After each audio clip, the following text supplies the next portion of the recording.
Hey guys, welcome to the Comrade Learning Lab. Comrade Learning Lab में आपका स्वागत है। आज हमारे C++ के सीरीज का लेक्चर 13 है, जिसमें हम देखेंगे इंट्रोडक्शन टू STL। ठीक है, तो चलिए स्टार्ट करते हैं आज का टॉपिक। STL क्या होता है सबसे पहले जानते हैं। STL is standard template library. ये एक स्टैंडर्ड टेम्पलेट लाइब्रेरी। लाइब्रेरी बोले तो इसका क्या मतलब है, यानी कि लाइब्रेरी होता है प्री डिफाइंड क्लासेस का collection, that is called library. ठीक है, it is a powerful set of C++ template class. STL is a software library for the C++ language. एक सॉफ्टवेयर लाइब्रेरी है that provide a collection of templates. ये क्या करता है, collection of templates representing container, iterators, algorithms and function object. इससे पहले इसी series में हम लोगों ने टेम्पलेट्स के बारे में जाना कि टेम्पलेट्स क्या होता है। अगर आपने वो लेक्चर नहीं देखा तो प्लीज़ जाके पहले वो लेक्चर देखें। इस लेक्चर में भी हम टेम्पलेट के बारे में चर्चा करेंगे कि टेम्पलेट क्या होता है। तो template, the keyword template is used to define function template and class template. यानी कि टेम्पलेट एक कीवर्ड है जिसकी मदद से हम फंक्शन बनाते हैं टेम्पलेट, या क्लास को हम टेम्पलेट बनाते हैं। It is a way to make your function और class generalise as far as data type is concern. यानी कि टेम्पलेट वो जरिया है जिससे हम जेनरिक प्रोग्रामिंग कर पाते हैं। अब जेनरिक का मतलब क्या होता है, जेनरिक बोले तो हम कोई भी क्लास या फंक्शन ऐसे जनरलाइज वे में बना सकते हैं कि अलग अलग डेटा टाइप के लिए भी वर्क कर सकता है वो। ठीक है, इसका कुछ सिंटेक्स है। Function template is also generic function. इसका कुछ सिंटेक्स है, हमने प्रीवियस लेक्चर में चर्चा किया टेम्पलेट वाले वीडियो में कि टेम्पलेट क्या होता है, ये कैसे बनता है। तो चलिए स्टार्ट करते हैं। जो हम STL के अंदर टेम्पलेट क्लास देखते हैं उसमें एक कंटेनर्स है। Containers are use to manage collection of object of a certain kind. यानी कि कंटेनर का क्या काम है, ये कलेक्शन ऑफ ऑब्जेक्ट है। करता क्या है, ऑब्जेक्ट का कलेक्शन करता है। एक ऑब्जेक्ट बनाकर हम उसमें मल्टीपल वैल्यू को रख सकते हैं, that is container. Container library in STL provide container that are use to create data structure like arrays, link list, trees, etc। ये सब के बारे में हम आगे वीडियो में चर्चा करेंगे। This container are generic, they can hold element of any data type. यानी कि कंटेनर जेनरिक्स होता है। जेनरिक्स का मतलब अभी हमने बताया कि जेनरिक्स क्या होता है।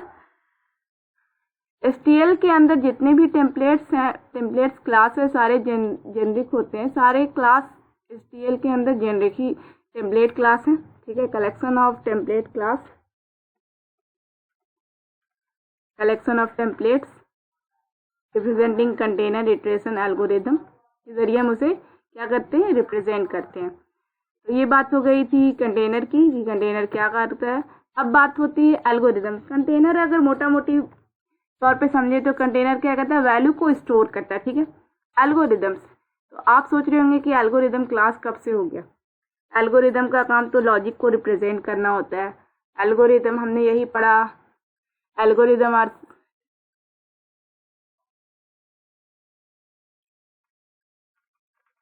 एल्गोरिदम क्या करता है, लॉजिक को रिप्रेजेंट करने का काम हम एल्गोरिदम के जरिए करते हैं।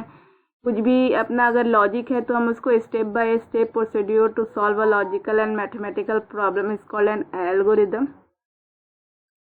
बट STL के अंदर एक एल्गोरिदम क्लास है जिसका काम क्या है, जिसके अंदर हम क्या करते हैं, बहुत सारे फंक्शन बनाए हुए, पहले से प्रीडिफाइंड फंक्शन बनाए हुए, sorting, searching, transforming of the contents of containers.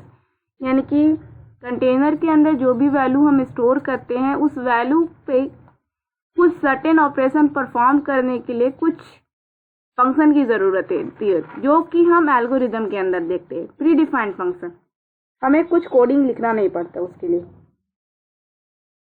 वो एल्गोरिदम क्लास में डिफाइन है पहले से। Algorithm library contain built in function that perform complex algorithm on data structure. ठीक है, अब बारी आती है इटरेटर्स की। तो इटरेटर्स बोले तो इसका मतलब होता है रिपीटर्स। ठीक है, iterators are used to step through the element of collection of object. This collection में भी कंटेनर और सबसेट्स ऑफ कंटेनर। इटरेटर्स को हम पॉइंटर के द्वारा इम्प्लीमेंट किया गया एक कंसेप्ट मान सकते हैं कि ये पॉइंटर के द्वारा इम्प्लीमेंट किया गया एक कंसेप्ट है जो कंटेनर के अंदर रखे डेटा को पॉइंट करता है, उसको रिप्रेजेंट करता है और उसको एक्सेस करने का माध्यम है। ठीक है, Iterators in STL are used to point to the containers. Our iterators actually act as a bridge between container and algorithm. ये दोनों के बीच का एक ब्रिज है, ठीक है। तो आई होप आपको समझ में आया होगा कि STL क्या होते हैं और उसके अंदर जो भी क्लासेस है वो क्या क्या कैसे कैसे काम करते हैं, क्या क्या ऑपरेशन परफॉर्म करते हैं।